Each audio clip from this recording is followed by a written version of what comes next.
I want to start this video off by having a moment of silence for Danielle Collins' win streak, which came to an end today.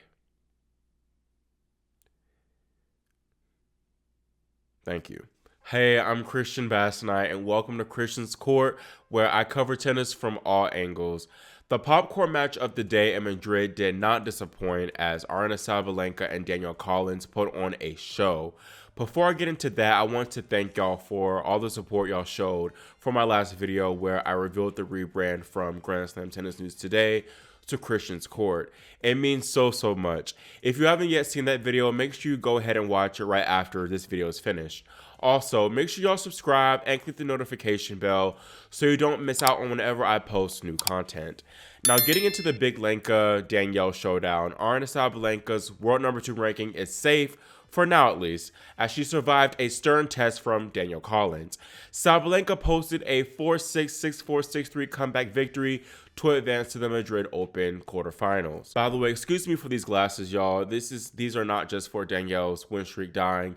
It's also because I have allergies, really bad allergies, and my eyes are puffy, so I'm sorry. Anyways, Collins was the favorite to me coming into this match as she was riding the 15-match win streak, whereas Sabalenka had been struggling with a poor run of form. She did not play very well at all in her previous match against Robin Montgomery, although the young American did play very well. Shout out to her, by the way, and Robin, for an amazing tournament that saw her pick up her biggest career victory today over world number 28, Katie Boulter. Anyways, this one was always going to be a tough one for Collins because despite Sabalenka being world number 2 and a slam champion, the Belarusian owned a 4-0 head-to-head over her coming into this one. However, for the first set and a half, it was all Collins, to be honest. Aside from a few early drops of serve, the Dynamo was on point, especially on return. She read Sabalenka's serve incredibly well and picked off return winners with ease back-to-back. Collins was on track to win the match in straight sets, especially when she had break points, multiple break points to go up 4-3, as well as I think she had a break point at 2-1 in the second set. However, she was unable to seize those opportunities, which boosted Sabalenka's confidence significantly. Big Lenka went on a tear ever since she leveled the match at 4-piece, as she won 6 consecutive games on the trot, going up an early double break in the decider.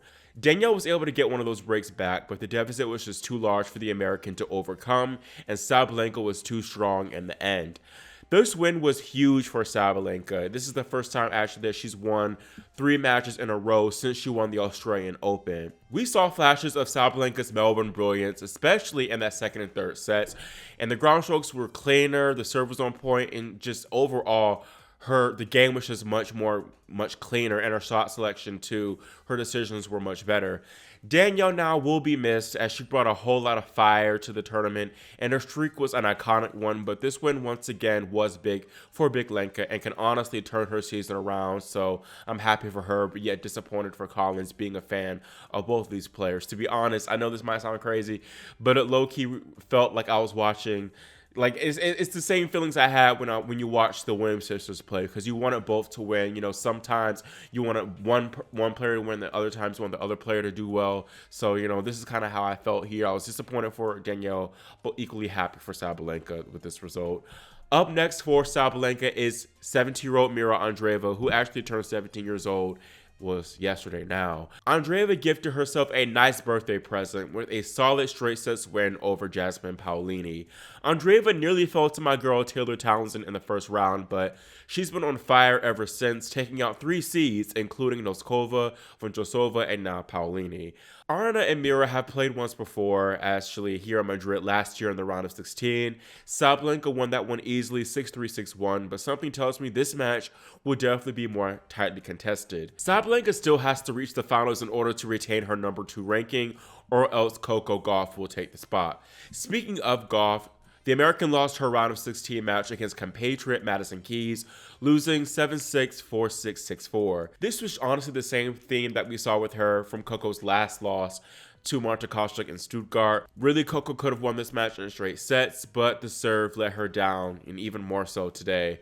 Gauff's ground game was actually very solid, and I'm impressed with the improvement she's made, especially with her forehand.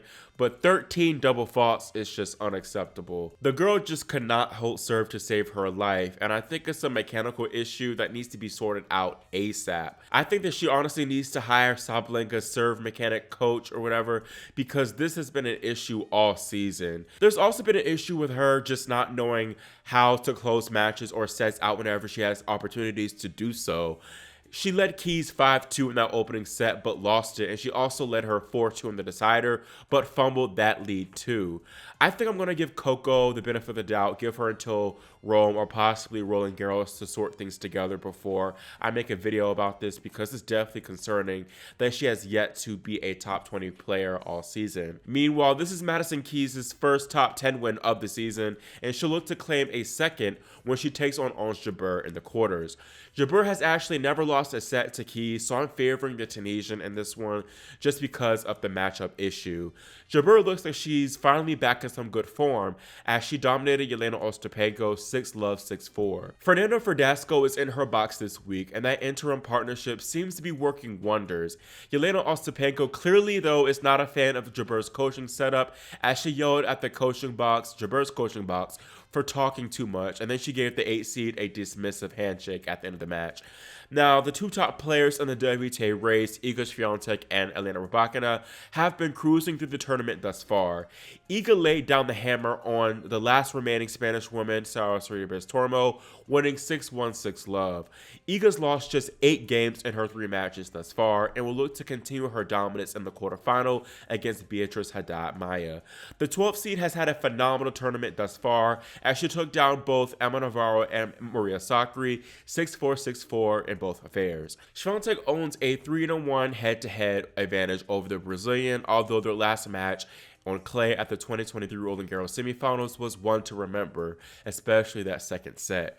Meanwhile, Aryna Sabalenka took down 18-year-old Czech qualifier Sara Bešlek 6-1, 6-3 to reach her maiden Madrid quarterfinal. Sabalenka next faces another unseeded opponent, this time compatriot Yulia Putintseva, who downed Daria Kasatkina in 3 sets. Putintseva actually owns a 2-0 head-to-head advantage over Aryna, although their last meeting was way back in 2021, I believe. Now, the story of the tournament, on the men's side at least, Rafael Nadal is still alive and kicking after taking down Argentine Pedro Cachin 6-1, 6-7, 6-3 to reach the 4th round. This was an incredible effort from Nadal as he won this one in 3 hours and 4 minutes. After the match, there was a nice moment shared between the two players as Cachin asked Rafa for a shirt with Nadal being a former idol of his. Cachin now is no di minore, but the win is still a notable feat nonetheless, as it's the first time that Nadal has won 3 consecutive matches since the 2022 US Open. I'm going to be honest, this really feels like Nadal's farewell Cinderella tournament, which is beautiful that he's having this moment in Madrid here at home. He said after the match that he was losing to juniors at his own academy, I think 3 weeks ago, and for him to now be beating the world's top players is a major accomplishment in itself. And I think it's a great sign for him as he hopes to gear up and play Roland Garros for perhaps the last time in his career. Rafa next faces Yuri Lehechka here in Spain, and he said that he'd be surprised if he wins that one, although he did say the same thing before the Diamondor match, and he beat him in straight sets.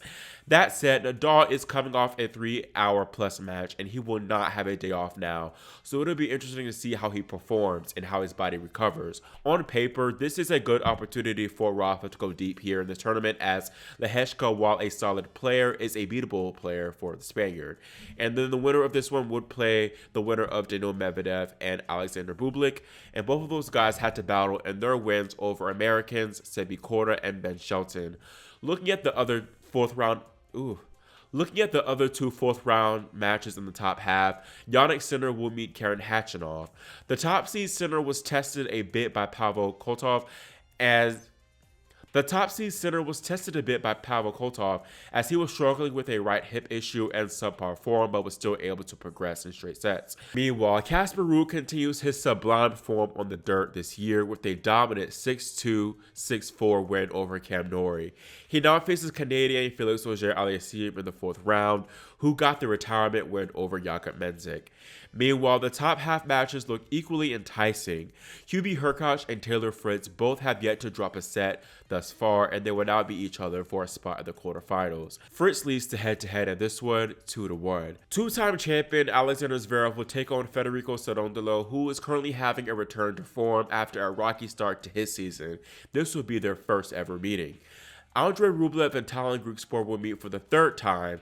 Rublev won their 2 previous meetings, although they both went the distance. And then lastly, we have a rematch of last year's final between Carlos Alcaraz and Jan-Lennart Struff. Let me know your predictions for the women's quarterfinals and the men's round of 16 matches in the comment section below. Also, tell me, is Coco's loss a cause for concern, or will she get her act together pretty soon? Again, make sure y'all subscribe to and click the notification bell so you're notified, yada yada yada, you know the drill. Anyways, thank y'all so much for watching this one, and I'll see y'all next time here on Christian's Court.